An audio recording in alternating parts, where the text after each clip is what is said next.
Tem uma coisa que ninguém te conta quando você está começando no marketing de influência. A parte difícil não é encontrar o criador certo, nem fazer o briefing. É provar que a campanha deu certo depois que tudo acabou. A solução mais simples do que você imagina. Olá, eu sou Maria Marques, gerente de marketing Latam no Highbalster, a plataforma de marketing de influência que permite criar campanhas de influenciadores que trazem ótimos resultados. E hoje vamos ver como saber se a sua campanha realmente funcionou. Eu vou te mostrar quais métricas você precisa acompanhar para entrar bem preparado na reunião de resultados. Eu vou explicar por que esses dados são importantes e como se organizar para que o relatório final deixe de ser o seu pesadelo. Mas antes de começar, inscreva-se em nosso canal para mais vídeos como esse, ok? Tem uma coisa que eu quero que você guarde na memória durante todo esse vídeo. As métricas que você acompanha sempre precisam seguir o objetivo da campanha. Eu sei que parece óbvio, mas é onde muitas marcas erram. Elas acompanham o que é mais fácil de puxar depois que a campanha termina e não o que realmente mostra se a campanha cumpriu o objetivo. Campanhas de awareness e campanhas de conversão têm sinais de sucesso completamente diferentes. Misture esses dois e os dados não vão te dizer nada de útil. Então, quero começar onde a pressão é maior, conversões e ROI, e depois passar para engajamento e awareness. Porque, honestamente, essa é a ordem em que a maioria dos tomadores de decisão quer ver os resultados. Então, parte 1. Métricas de conversão e vendas. Se a sua campanha foi feita para gerar ação, esses são os números pelos quais você é responsável. E são os primeiros que o seu chefe vai perguntar. Métrica número 1, ROI. Vamos começar pelo principal. O retorno sobre o investimento te diz se o dinheiro que você colocou na campanha voltou. Para calcular, pegue a receita que a campanha gerou, subtraia o que você gastou, divida pelo que você gastou e multiplique por 100. Isso te dá o seu percentual de ROI. E muitos profissionais de marketing evitam calcular o ROI, argumentando que não tem como medir o ROI exato em marketing de influência. Mas ROI nem sempre significa vendas diretas. Se o seu objetivo é awareness, você ainda pode traduzir isso em termos financeiros usando o valor de mídia conquistada ou dados de brand lift. Todo objetivo tem uma forma de ser apresentado como número. Aliás, fizemos um webinar bem prático mostrando como calcular ROI em marketing de influência. E eu vou deixar o link na descrição. Métrica número 2, taxa de conversão. Essa te diz qual porcentagem das pessoas realizou a ação que você estava buscando. Uma compra, um cadastro, qualquer que seja o seu objetivo, né? A fórmula é número de conversões dividido pelo total de visitantes vindos da campanha vezes 100. E algo que muita gente se esquece é que nem toda compra acontece logo depois que alguém vê um post. Para produtos do dia a dia, sim, a ação tende a acontecer bem rápido, geralmente nos primeiros dias. Mas se você está vendendo algo que exige mais reflexão, um ticket mais alto, uma assinatura, qualquer coisa em que as pessoas precisam avaliar as opções antes de decidir, né? Aqui a jornada pode se estender muito além de uma semana. Então, antes de lançar a campanha, se pergunte: qual é a ação mais realista que eu consigo medir dentro da janela da minha campanha?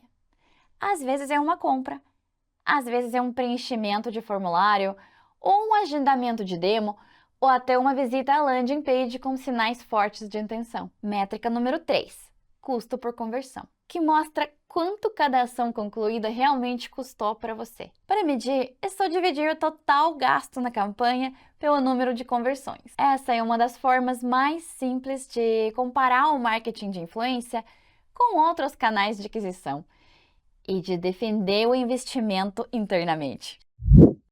Chegamos na parte 2, onde vamos falar de métricas de engajamento. Ok, conversão nem sempre é o objetivo principal.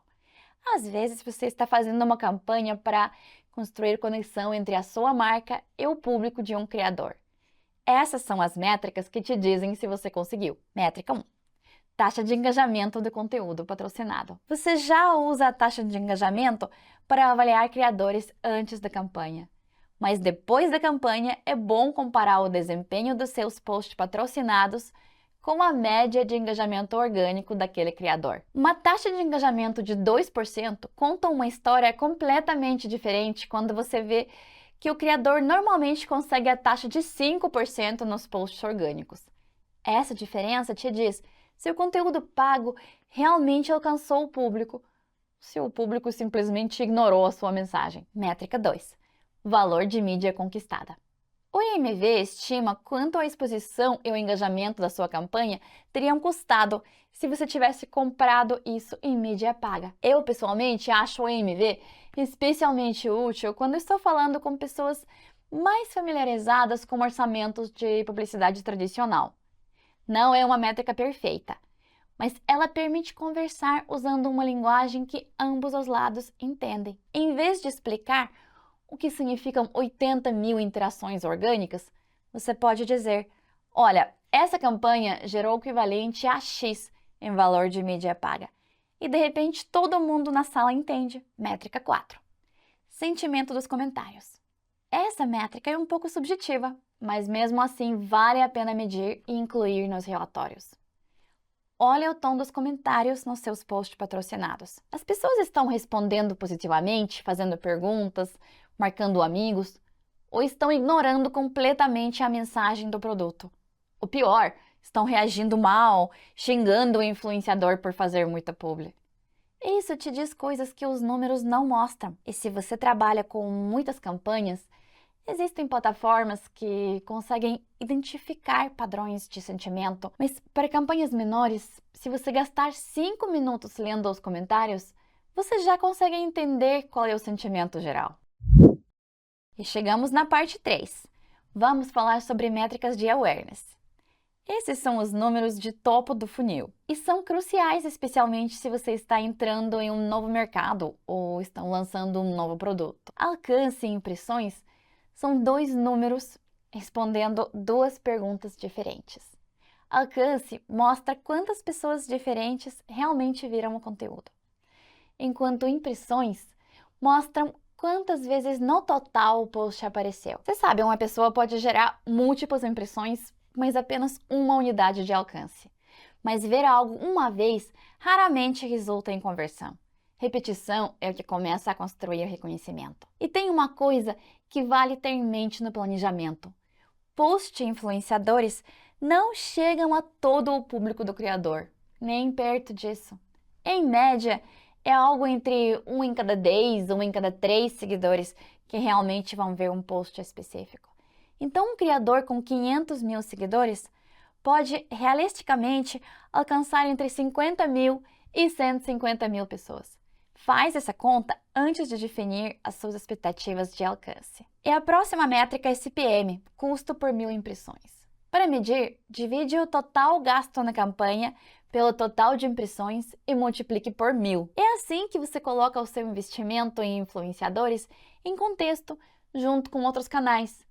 E especialmente útil em reuniões onde alguém compara marketing de influência com anúncios display e diz: mas o CPM é mais alto. Sim, às vezes é, mas quando você olha para o que esse público realmente faz depois, a comparação fica bem diferente. O CPM é o ponto de partida dessa conversa, não o fim dela. E a próxima métrica é o Brand Lift. Alcance te diz quem viu a campanha. Brand Lift te diz se isso mudou alguma coisa na cabeça dessas pessoas. Ele mede mudanças em coisas como lembrança de marca, intenção de compra, ou quanto as pessoas têm uma visão favorável da sua marca. Quando o seu objetivo é mudar a percepção, em vez de gerar cliques, é a única métrica que realmente ajuda. É verdade que estudos de Brand Lift exigem mais planejamento e geralmente precisam de suporte da plataforma ou alguma ferramenta específica. Então, não é uma métrica para todas as campanhas. Mas se você está rodando algo como um objetivo real de construção de marca, né? E se você quer conseguir provar que isso funcionou, vale o trabalho extra de configuração. E agora vamos falar sobre como montar o seu relatório de campanha. Essa é a parte que eu realmente quero que você leve desse vídeo. Um bom relatório não é algo que você monta depois que a campanha termina. é algo que você planeja antes de começar. Então, para o seu relatório, primeiro, escolhe a sua métrica principal e conhece o seu benchmark. Qual é o bom resultado para o seu objetivo específico, para a sua plataforma, para o seu nível do criador? Defina isso antes de começar. Caso contrário, você não terá uma base de comparação. Dica número 2. Configura a sua infraestrutura de rastreamento. Então, use parâmetros de UTM em cada link. Crie um código promocional por criador ou uma landing page dedicada se você está direcionando o tráfego para algum lugar específico. Isso leva um pouco de tempo para configurar, mas te poupa dias de tentativa de adivinhar os resultados depois. Dica número 3. Define a sua janela de conversão antes da campanha ir ao ar. Eu digo antes, para ter uma avaliação dos resultados real.